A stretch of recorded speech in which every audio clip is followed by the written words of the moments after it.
Buksan niyo po ang inyong mga Biblia sa Colossians chapter 4 sa atin pong pag-aaral sa book na ito at tayo po ay nasa kaulihang mga verses na ng Colossians chapter 4. Magsisimula po tayo sa pagbasa sa verse 7. Sabi po dito in verse 7, Tychicus will tell you all about my activities. He is a beloved brother and faithful minister and fellow servant in the Lord. I have sent him to you for this very purpose, that you may know how we are and that he may encourage your hearts. And with him, Onesimus, our faithful and beloved brother, who is one of you, they will tell you everything that has taken place here. Aristarchus, my fellow prisoner, greets you, and Mark, the cousin of Barnabas, concerning whom you have received instructions. If he comes to you, welcome him. And Jesus, who is called Justus, these are the only men of the circumcision among my fellow workers for the kingdom of God, and they have been a comfort to me. Epaphras, who is one of you, a servant of Christ Jesus, greets you, always struggling on your behalf in his prayers, that you may stand mature and fully assured in all the will of God. For I bear him witness that he has worked hard for you and for those in Laodicea and Hierapolis. Luke, the beloved physician, greets you, as does Demas. Give my greetings to the brothers at Laodicea and to Nympha and the church in her house. And when this letter has been read among you, have it also read in the church of the Laodiceans, and see that you also read the letter from Laodicea, and say to Archippus, see that you fulfill the ministry that you have received in the Lord. I, Paul, write this greeting with my own hand. Remember my chains, grace be with you. Tayo po ay manalangin at humingi ng tulong at biyaya sa Diyos. Aming dakilang Diyos, nagpapasalamat po kami na maaari po naming marinig ang tinig ng aming Panginoong Hesus, na siyang magpapaalala sa amin, magtuturo, magtatama, and even magre-rebuke sa aming mga pagkakasala. Mga katotohanan o Diyos na magte-train sa amin in righteousness. Tulungan niyo po kami, Panginoon, na hindi mapunta sa anumang kamalian, bagkus kami po ay tunay naming isa puso, isa isip ang mga bagay na aming maririnig at may apply po namin ito sa aming buhay. Tulungan niyo po ang inyong abang lingkod sa kanyang pangangaral ng inyong salita, sa kanya pong limitations at kainaan. Kayo po ang patuloy na kanyang maging kalakasan. Kumilos ka sa amin, sa aming kalagitnaan, o banal na Espiritu, upang tunay naming maintindihan ang inyong mga salita. Sa pangalan ni Jesus. Amen. Marahil karamihan sa atin dito ay nakapanood na ng movie o palabas sa sinihan, kung saan makikita natin sa kaduluhan ng palabas ay ipapakita doon ang mga pangalan ng mga artistang gumanap sa palabas. Una nating makikita ang mga pangalan ng mga main actors, yung mga cast, at yung director. At madalas, yun lang ang nalalaman ng mga tao kung sino ang mga cast at director ng movie. But makikita natin sa credits ng movie na napakadami pang involved para magawa ang isang palabas. And their roles ay napaka-importante because without them ay hindi magagawa ang isang magandang palabas. Now, in the last section of the book of Colossians, as Paul closes this book, nagtapos siya sa pagbanggit ng mga taong tumulong sa kanyang ministeryo. As it were, he gave credit to the people who helped him in the ministry. Mga taong hindi masyadong kilala, ngunit merong malaking ambag sa missionary work ni Pablo. He gives recognition to some of the unsung heroes of the New Testament, and by so doing, uses them as an encouragement to those who read this letter. At ito ang nais kong pag-aralan natin, yung mga fellow laborers in God's service. Ang mga buhay ng mga taong naging katuwang ni Pablo sa kanyang ministeryo. And I pray na sa ating pag-aaral ng kanila, patungkol sa kanila, ay hindi lang tayo mapuno ang ating isip ng impormasyon patungkol sa kanila, bagkos ang pag-aaral natin ng kanilang buhay ay tumungo din naman sa pag-imitate ng kanilang buhay as they imitate and follow Christ. At ang una nating titignan ay ang buhay ni Tychicus at Onesimus. So these men, there were men who carried the letter of Colossians, at malaki ang naging role nila sa ministeryo ni Pablo. And in considering ang kanilang buhay at ministeryo, I want us to consider two things. First, their lives worth knowing, and secondly, their characters worth imitating. So, first of all, let's look at their lives na worth knowing. Unahin natin si Tychicus. Sino ba tong si Tychicus? Una, na makikita natin dito na siya ay mananampalataya. So sa ating verse ay tinatawag siya ni Pablo na beloved brother. Siya ay tinawag na kapatid ni Pablo, hindi dahil kapareho sila ng magulang biologically. Tinawag ni Pablo si Tychicus na kapatid dahil siya man din ay mananampalataya at kabahagi ng pamilya ng Diyos. Siya ay naligtas sa biyaya ng Diyos. Siya man din ay kinamatayan ng ating Panginoong Jesus. And Paul and Tychicus have the same Heavenly Father at kabahagi ng isang pamilya. Siya ay katulad natin, mga kapatid, isang mananampalataya na naligtas sa biyaya lamang at pananampalataya kay Kristo Jesus. But yung pangalawa, siya ay Paul's companion. In Acts 20, 1-6, doon natin may kitang unang binanggit ang kanyang pangalan. In Acts 20, kung tutungo po kayo doon, ay beginning verse 1-6, ang sabi, after the uproar ceased, Paul sent for the disciples, and after encouraging them, he said farewell and departed for Macedonia. When he had gone through those regions and had given them much encouragement, he came to Greece. There he spent 3 months, and when a plot was made against him by the Jews, as he was about to set sail for the Syria, he decided to return through Macedonia. So Pater, the Berean, son of Pyrrhus, accompanied him, and of the Thessalonians, Aristarchus and Secundus, and Gaius of Derbe, and Timothy, the Asians, Tychicus and Trophimus.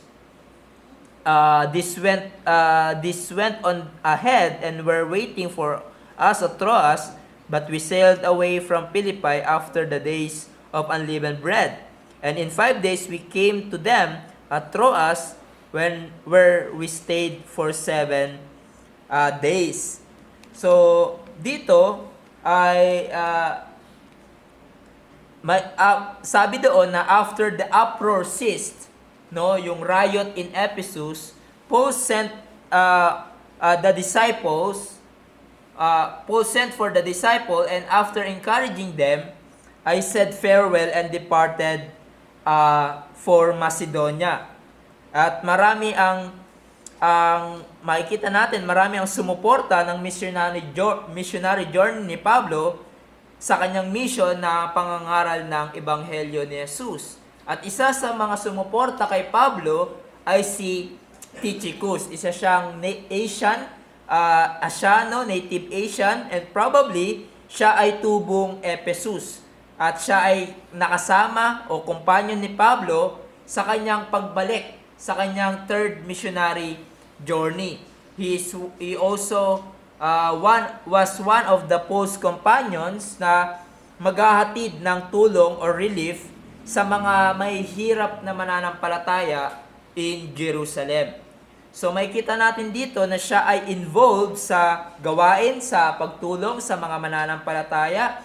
Siya ay may kaparehong hangarin ni Pablo na mahayag yung salita ng Diyos. At makikita natin na merong magandang samahan si Pablo at Tychicus pagdating sa gawain sa Panginoon. Kaya nga makikita natin na hindi lang siya tinawag ni Pablo na beloved brother, but siya man din ay one of the faithful servants or co-workers ni Pablo in God's service. Pangatlo, si Tychicus, he is a messenger. No, he is as if you will, a mailman. Siya ay tagadala ng importanteng sulat. Makikita natin na kasama din ni Pablo si Tychicus sa kanyang imprisonment sa Rome. At siya ang pinapadala ni Pablo upang maghatid ng mga sulat sa iglesia, katulad ng sulat sa Ephesus and Colossians. Kung siya ay one of the secretaries ni Pablo na tagasulat, we don't know, but makita natin ay siya yung palaging inaatasan ni Pablo na magdala ng importanteng mensahe o sulat para sa mga mananampalataya. In Colossians 4:7 na binasa natin, sabi doon, Tychicus will tell you all about my activities. He is a beloved brother and faithful minister and fellow servant in the Lord, and I have sent him to you for this very purpose, that you may know how we are and that he may encourage your hearts. At sabi din sa 2 Timothy 4:12, Luke alone is with me, get Mark and bring him with you, for he is very useful to me for ministry. Tychicus I have sent to Ephesus. And in Titus 3:12, ganun din yung pagkakasabi. When I said Artemas or Tychicus to you, do your best to come to me at Nicopolis. No, imagine nyo, no? Just imagine for a moment, ikaw si Pablo na nakakulong at meron kang importanteng gustong sabihin sa mga mananampalataya. Gusto mo silang i-encourage sa pamamagitan ng pagsusulat. Gusto mo silang bigyan ng warning. Gusto mong malaman nila na you pray for them constantly and you love them and care for them. Sa ating panahon, madali lang gawin yon kasi nandiyan yung cellphone, yung messenger. Pero sa kanilang panahon, sulat kamay at ilan pang mga araw para makarating yung sulat. At kailangan ni Pablo ng someone upang maayos na matanggap ng mga mananampalataya ang sulat. Kumbaga para ma-preserve ang kanyang sulat. Now, kung ikaw si Pablo, sinong pipiliin mo na magdadala ng iyong sulat? For sure, pipiliin mo ang isang tao na kilala mo na, mapagkakatiwalaan, at isang tao na may integridad. No, man of integrity.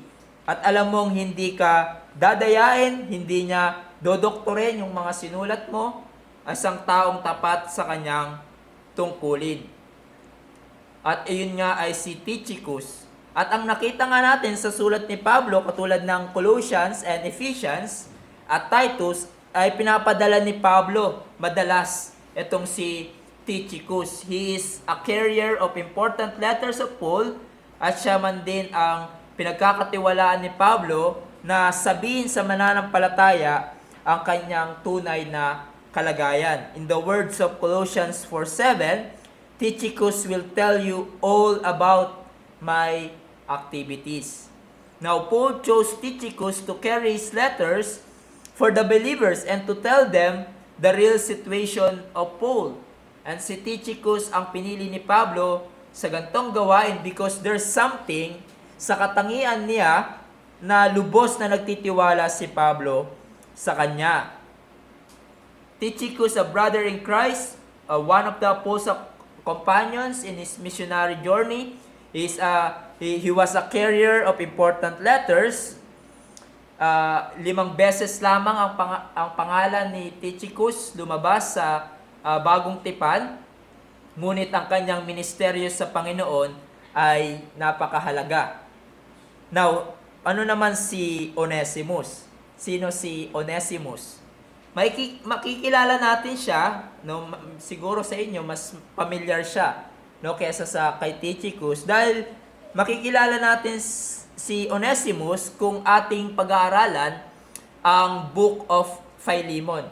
Dahil ang letter ng Philemon ay sulat ni Pablo para sa isang slave master na si Philemon, na merong slave na ang pangalan ay Onesimus. Ngunit itong si Onesimus ay takas na alipin, no? At isa siyang takas na alipin na nakakilala sa Panginoon during sa ministry ni Pablo. Siya ay naging mananampalataya. Kaya makikita natin sa letter ng Philemon yung pag-aayos na ni Pablo ng relationship ni Philemon at ni Onesimus. It says in Philemon 1, verse 10 and following, I appeal to you for my child Onesimus, whose father I became in my imprisonment. Formerly he was useless to you, but now he is indeed useful to you and to me. I am sending him back to you, sending my very heart. I would have been glad to keep him with me in order that he might serve me on your behalf during my imprisonment for the gospel. But I preferred to do nothing without your consent, in order that your goodness might not be by compulsion, but of your own accord. For this perhaps is why he was parted from you for a while, that you might have him back forever, no longer as bondservant, but more than a bondservant, as a beloved brother, especially to me, but how much more to you, both in the flesh and in the Lord. Now, what can we know about Onesimus in this passage? So, siya ay alipin at ang kanyang master ay si Philemon na isang mananampalataya who live in Colossae. Pero itong si Onesimus ay dating isang masamang alipin. Paul mentioned that before, nung di pa believer si Onesimus, siya ay useless. By the way, yung salitang yung Onesimus means helpful or useful. And you see the play of words dito ni Pablo, sinasabi niya, dati itong useless sa'yo. Ngayon, useful Onesimus sa akin. Dati si Onesimus ay useless, unprofitable slave, marahil bad worker, no? At most likely merong ninakaw si Onesimus kay Philemon sa kanyang pagtakas. Kasi sinabi doon in verse 18, for example, sa Philemon, if he has wronged you at all or owes you anything, charge that to my account. I, Paul, write this with my own hand. I will repay it, to say nothing of your owing me, even your own self. So you see, si Onesimus ay dating magnanakaw. He was a robber, a fugitive slave. Then pumunta siya sa Rome, and providentially na-encounter ni Onesimus si Paul sa Rome, kung saan that time ay nakakulong si Pablo. Now, wala tayong alam masyado kung paano sila nag-meet. No? Siguro pag napunta ako sa langit, tatanungin ko si Onesimus, paano ba kayo nag-meet? Paano nangyari na takas ka sa Colossae, pumunta ka sa Rome? Anong mga pangyayari? No, hindi natin alam masyado kung paano sila nag-meet kasi nga nakakulong si Pablo that time. Na sinasabi ng iba na dahil kilala si Pablo sa Colossae, hindi pa nakakapunta si Pablo sa Colossae, pero kilala siya. But Paul was known in Colossae na nagtuturo patungkol kay Jesus bilang tagapagligtas at nagpapatawad ng kasalanan. Marahil, dahil nagigilty siguro si Onesimus sa kanyang paglalakbay, no, sa kanyang ginawang kasalanan kay Philemon na isang believer, he went to Rome at hanapin si Pablo. At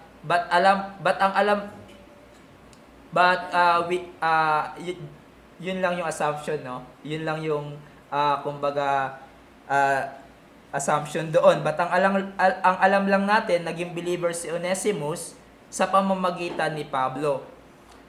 We are told in verse 10, in Philemon, I appeal to you for my child Onesimus, whose father I became in my imprisonment. So, isang magnanakaw, fugitive slave, ay binago ng biyaya ng Diyos. No, he became a new creation in Christ. Then in Colossians 4, makikita natin na si Onesimus at Tychicus ay pupunta sa Colossae para magdala ng sulat ni Pablo for the believers there.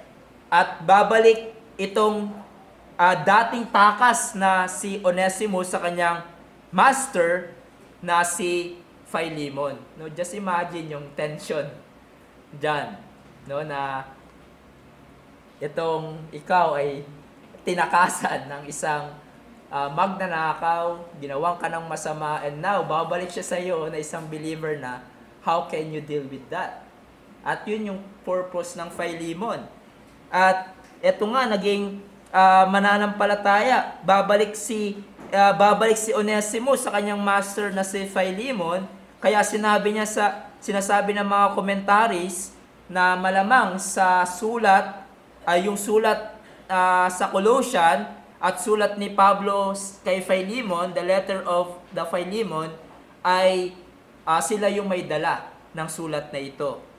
So just imagine, kilala itong si Onesimus na sa Colossae, kilala siya na takas, magnanakaw, and then magpapakita sa church. No, at babasahin niya pa sa kanila yung letter ni Pablo na si Onesimus ay naging mananampalataya na at naging katulong pa ni Pablo nung siya ay nakakulong sa Rome.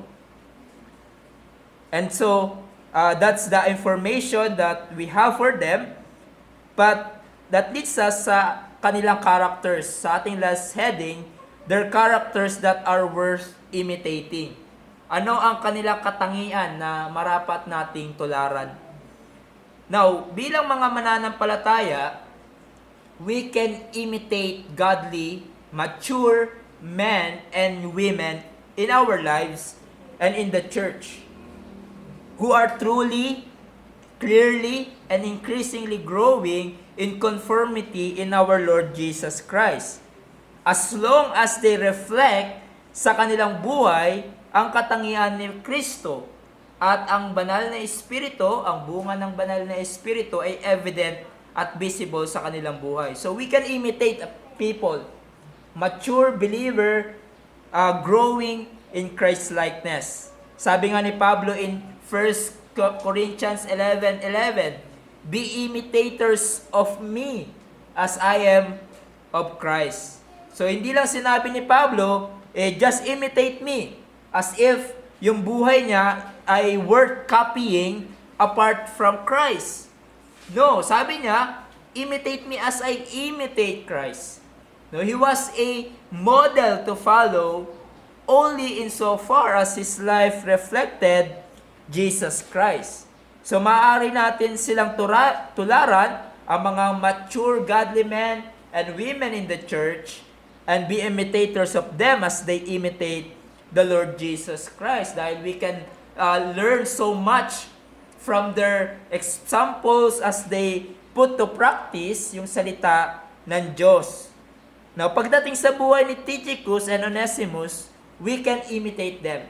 Dahil sa kanilang buhay at sa pagkakadescribe ni Pablo sa kanila, ay sa ating passage, ay makikita natin sa kanilang buhay ang tunay na pagiging alagad ng Diyos. They exemplified in their lives ang pagiging faithful and trustworthy servant of Christ pagdating sa gawain. Makikita natin yung Christ-likeness characters in their lives. Now, pagdating kay Tychicus, Paul described him as, again, he is a beloved brother. Yung the word beloved, it means dearly loved or highly esteemed or worthy of love. It shows to us na merong close and deep relationship si Pablo at Tychicus. In other words, Paul loved Tychicus. Now, sa ating panahon, kung magsabihan ng kapwa lalaki na mahal nila ang isa't isa, ibang meaning niyan. Diba? Perverted na agad meaning niyan sa ating panahon. Ito yung nawawala sa ating panahon in our sa ating bilang Kristiyano, bilang magkakapatid sa Panginoon, yung pagsabi ng I love my sister in Christ or I love my brother, no? In a righteous and in a purest sense, na sinasabi natin na mahal natin ang ating kapatid. But Paul, hindi niya kinakahiya ang pag-express niya ng pagmamahal kay Tychicus. Siguro hindi ko lang alam, pero hindi ko pa nabasa, siguro yung modern na, yung Gen Z Bible, nakalagay siguro dito, I love you bro. Pero hindi ganon. He is a beloved brother. Sinasabi ni Paul kay Tychicus, he is dearly loved by me. He is dearly loved by me. And meron tayong mga kapatid na ganon, na masasabi natin kahit kapareho natin ng kasarian at siya ay mananampalataya, masasabi natin that he is dearly loved by me. Now, in other words, malapit sa puso ni Pablo si Tychicus, hindi lang dahil matagal silang nagsama, bagkos meron silang commonality. Meron silang parehong hangarin na maglingkod sa Diyos, meron silang parehong pagmamahal kay Jesus, kaya't ang pagmamahal nila sa isa't isa ay ganun na lamang dahil kay Kristo Jesus. Para kay Pablo, hindi lang siya isang tagadala ng sulat or parang utusan o kasamahan lang sa journey, bagkos si Tychicus ay isang matalik na kaibigan, tapat na kaibigan, at kumbaga ay kasangga ni Pablo sa paglilingkod. Supportive brother in Christ, kapatid sa Panginoon na may kaparehong hangarin na maglingkod. He loved and supported si Tychicus. He loved and supported Paul's ministry.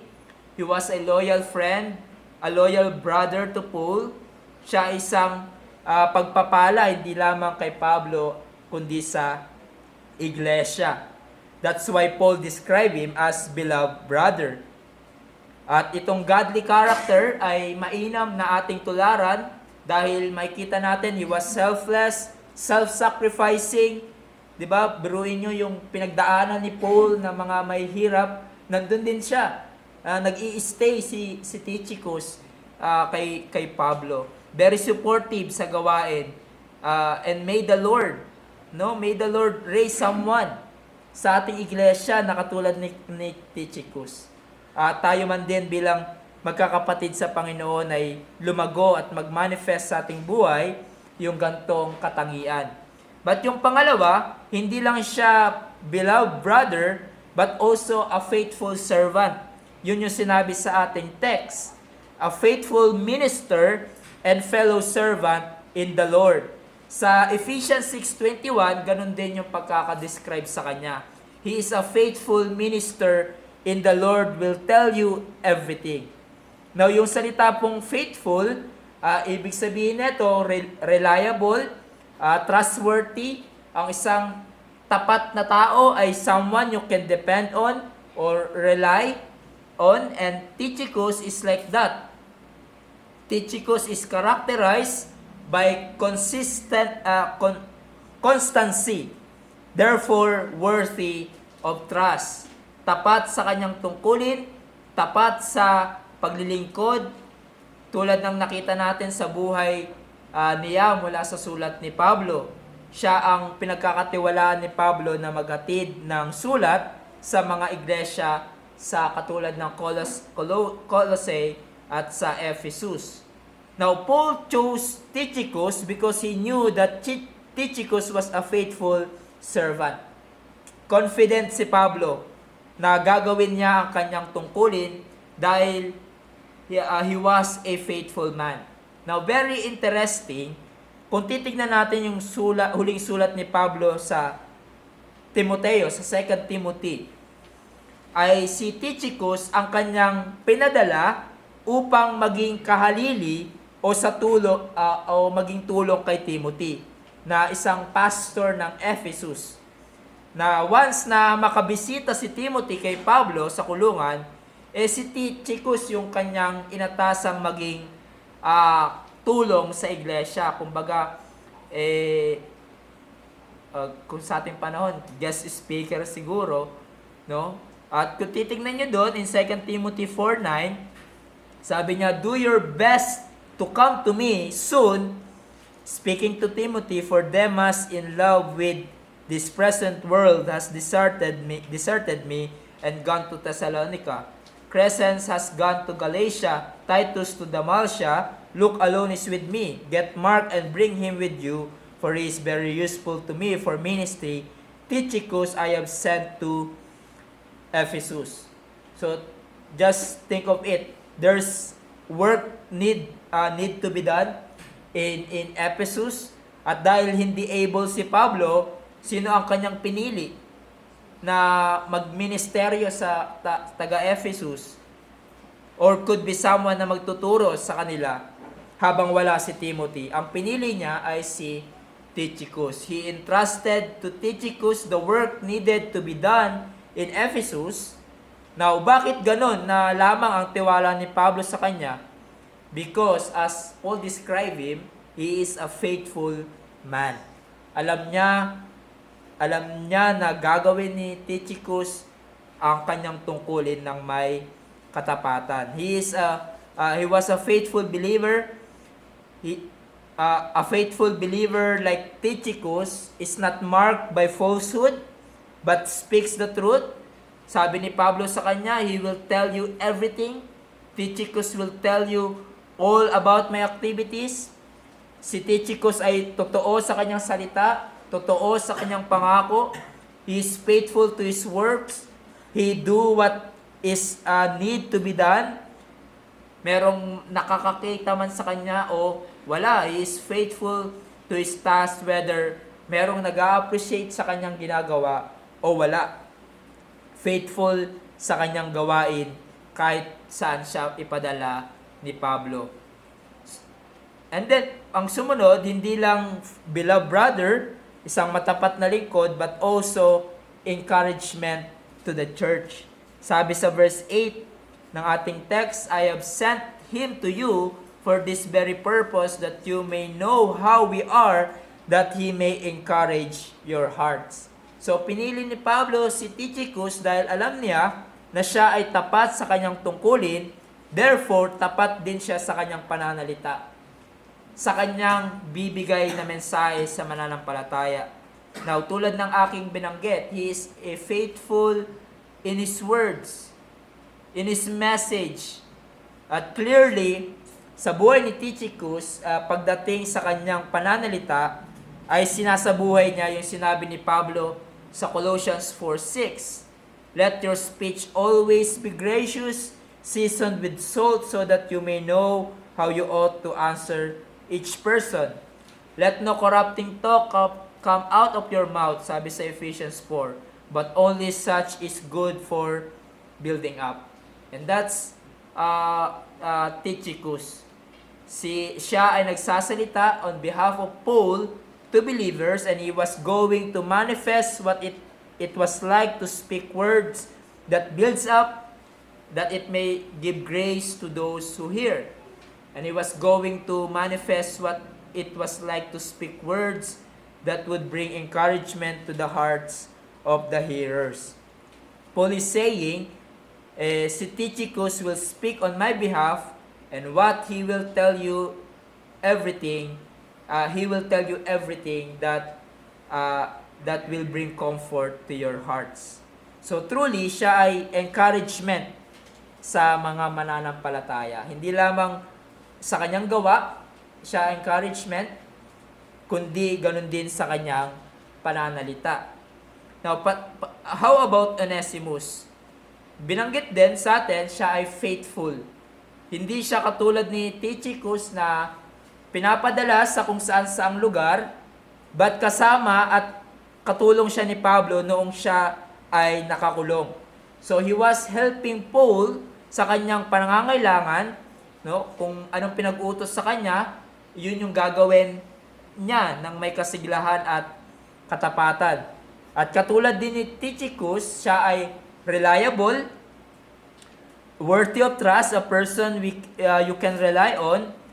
Marahil before, nung hindi pa siya mananampalataya at nagtatrabaho siya kay Philemon, marahil siya ay nandaraya sa trabaho. No, siya ay tatamad-tamad. You need to check him from time to time. But now, nung mananampalataya na siya ay naging tapat sa kanyang task. Hindi mo na siya kailangang bantayan pa sa kanyang gawain dahil whatever ang kanyang gagawin, ito ay gagawin niya ng walang pandaya. Faithful din siya sa kanyang pananalita. It says in verse 9b, they will tell you of everything that has taken place here. So siya man din will speak words of encouragement, will speak graciously, seasoned with salt, kanyang ipapaalam sa mga believers ng may katapatan ang bilin at commands ni Pablo for the Colossians. Now, we are told na siya ay beloved brother also, like Tychicus. Hindi siya basta kapatid lang sa Panginoon, but beloved brother. He's beloved by Paul. Hindi dahil isa siyang mabuting tao or just a good worker, but siya ay minahal ni Pablo sa Panginoon because he too was saved by grace and part of God's family. But ang panghuli, we are told na he is one of you. Now probably, marahil sasabihin nyo, you would say, yes, siya ay one of them dahil dati siyang taga-Colossae. No, it's more than that. It means siya ay one of the brethren, Christians there in Colossae. He was one of them. As Christian, he was united with them in Christ. And therefore, he was to be treated as a member of a church, a brother in Christ sa kanyang pagbabalik. Now, don't lose sight yung dakilang katotohanan na ito, mga kapatid. Before, Onesimus was not one of them. Siya ay magnanakaw na alipin, masaya sa kanyang kasalanan, ngunit binago ng Diyos. Naging kapatid nila, naging kapatid natin sa Panginoon. So you see, kung papaano ang gospel, also makikita natin na the gospel destroys social barriers. This slave na si Onesimus ay dapat itrato bilang kapatid sa Panginoon. Dapat itrato ng patas. Sinabi ni Pablo sa Galatians 3:28, there is neither Jew nor Greek, neither slave nor free, there is no male and female, for you are all one in Christ. So anuman ang social background ng kapatid mo sa Panginoon, anuman ang lahi niya, you need to treat him fairly, you need to you love him or her bilang kapatid sa Panginoon. Just like Onesimus, there's no distinction. Slave man or free, kung siya ay mananampalataya, you have to love them as Christ has loved you. So here ay nakita natin ang dalawang fellow laborers in God's service na binanggit ni Paul. Si Tychicus and Onesimus, they were carriers ng mga sulat ni Pablo na kanyang pinagkakatiwalaan. Now, what application we can draw from these two faithful servants? Para sa atin mga kapatid, like Tychicus and Onesimus, Be faithful servants. Be faithful serving the Lord. Now, napakainam kung maraming katulad ni Tychicus and Onesimus sa ating church. Or tayong lahat ay pinamumuhay ang katapatan sa ating iglesia tulad nila.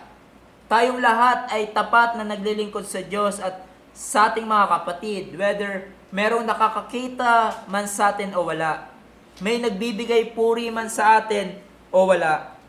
Na hindi natin hinahangad ang spotlight, ang papuri, ang palakpakan ng mga tao o ang katanyagan. Rather, we are people who are passionate in serving God with faithfulness, with selfishness like Tychicus and Onesimus.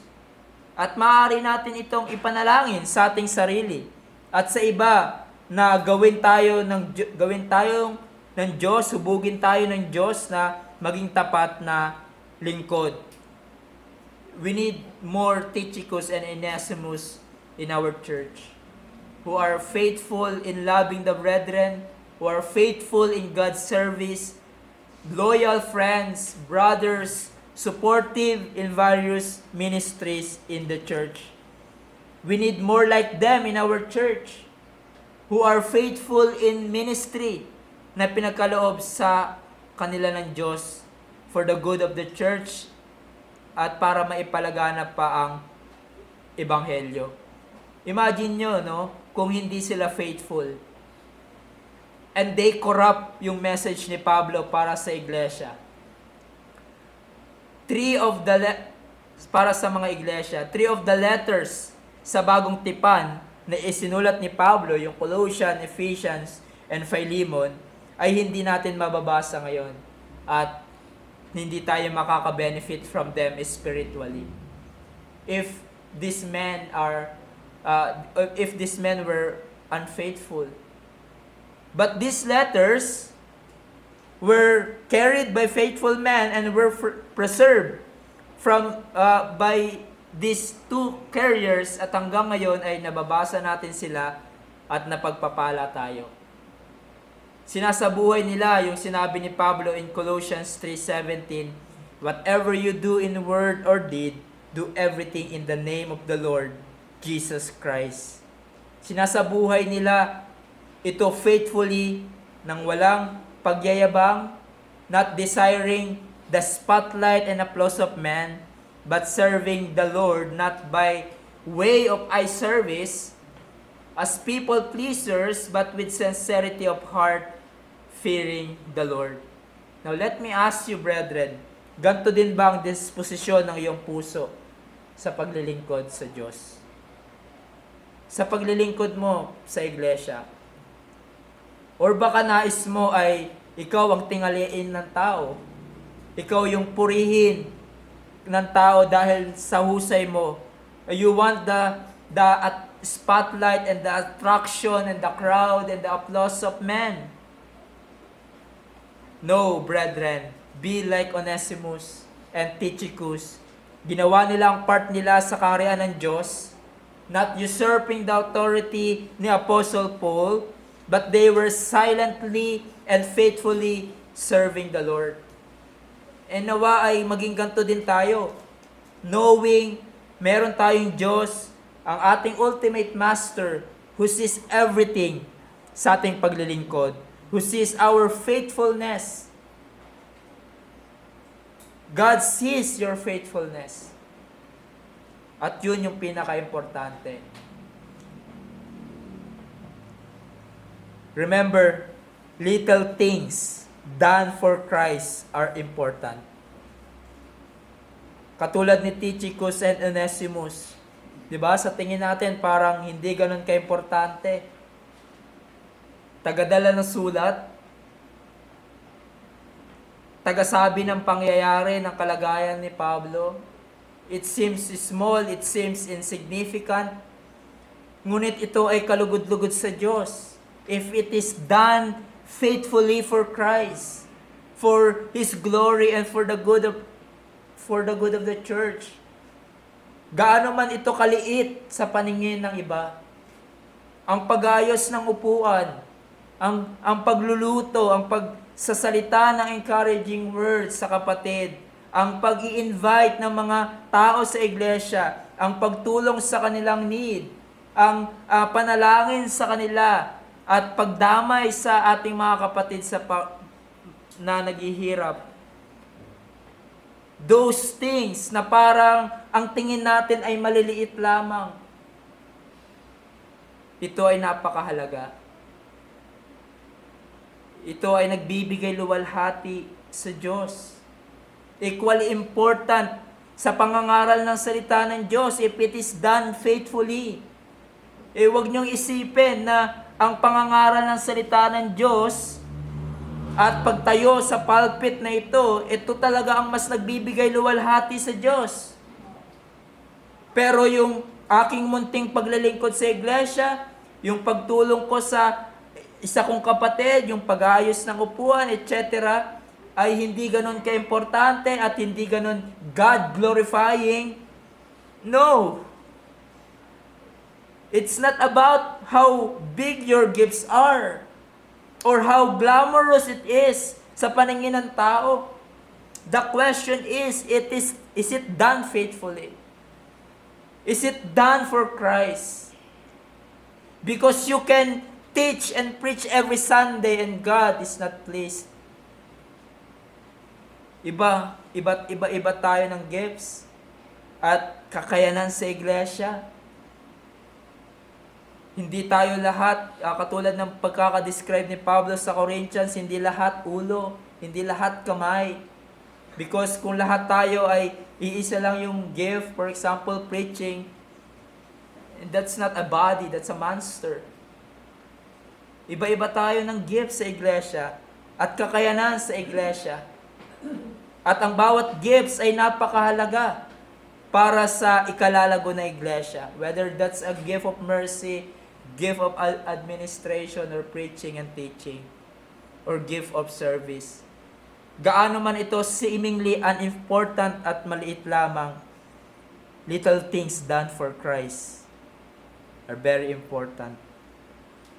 But secondly, let us be reminded that the gospel and the grace of God can transform a rebel, wretched sinners into faithful servants of God. Just like Tychicus and Onesimus. Si Tychicus, marahil dating pagano, serving yung mga Diyos-Diyosan. Si Onesimus, isang fugitive slave, a thief. Ngunit nang sila ay nasumpungan ng biyaya ng Diyos at narinig nila ang ebanghelyo ni Jesus, sila ay binago at naligtas. They became very useful in God's kingdom. Their lives are testimony of the power of God and His gospel to transform life. Yan ang kayang gawin ng biyaya ng Diyos at ng kanyang ebanghelyo. Hindi lamang patawarin ang pagkakasala ng isang makasalanan, bagkus gamitin sila para maging instrumento upang madami ang makarinig ng salita ng Diyos. So mga kapatid, huwag nating ikahiya ipangaral ang gospel. Dahil we don't know kung ano ang dakilang plano ng Diyos sa mga taong binabahagian natin ito. Yung mga bata o matatanda. Hindi natin alam kung anong plano ng Diyos sa mga taong binabahagian natin ng salita ng Diyos.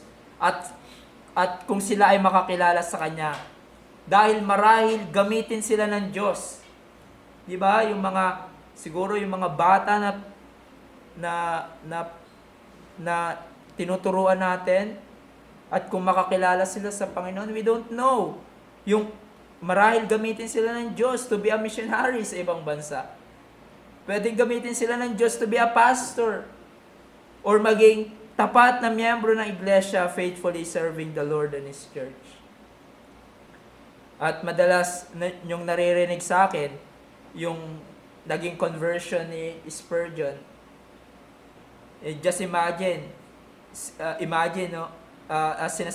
Sinasabi doon na sinong mag-aakala na sa pamamagitan ng uneducated man preaching the gospel faithfully sa 15-year-old Spurgeon. Ito yung ginamit ng Diyos mightily upang iligtas si Spurgeon and Spurgeon became known as Prince of Preacher, and was mightily used by God to save, para maligtas ang marami.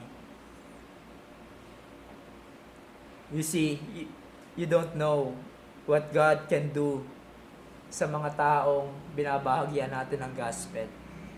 At ito ay nagpapakita sa atin kung gaano makapangyarihan ang gospel. It can change a wretched sinner to make them faithful servants of God and faithful proclaimers of the gospel. You see, my friends, itong magandang balita din para sa inyo. Ang ebanghelyo ni Jesus at ang biyaya ng Diyos sa kaligtasan ay maaari kayong baguhin at iligtas mula sa kasalanan. Tulad ng nangyari kay Onesimus, he was a runaway slave, a thief, a sinner, at ang ganyang klaseng buhay ay isang buhay na patungo sa kapahamakan. Marahil hindi nga kayo runaway slave, but you are running away from God. You want your life to be run by yourself, but you cannot run away from God. At darating yung araw, you're going to meet God in the judgment day. Will you able to stand on that day? Be like Onesimus and Tychicus, nananampalataya kay Jesus para sa kanilang kaligtasan, upang sila ay mapatawad sa kanilang pagkakasala. And so come to the Lord Jesus Christ, who can change sinners, who can cleanse sinners from their sins and make them servants and obedient followers of Christ. Forsake your sin at lumapit kayo kay Jesus, who died and rose again from the dead para sa kaligtasan.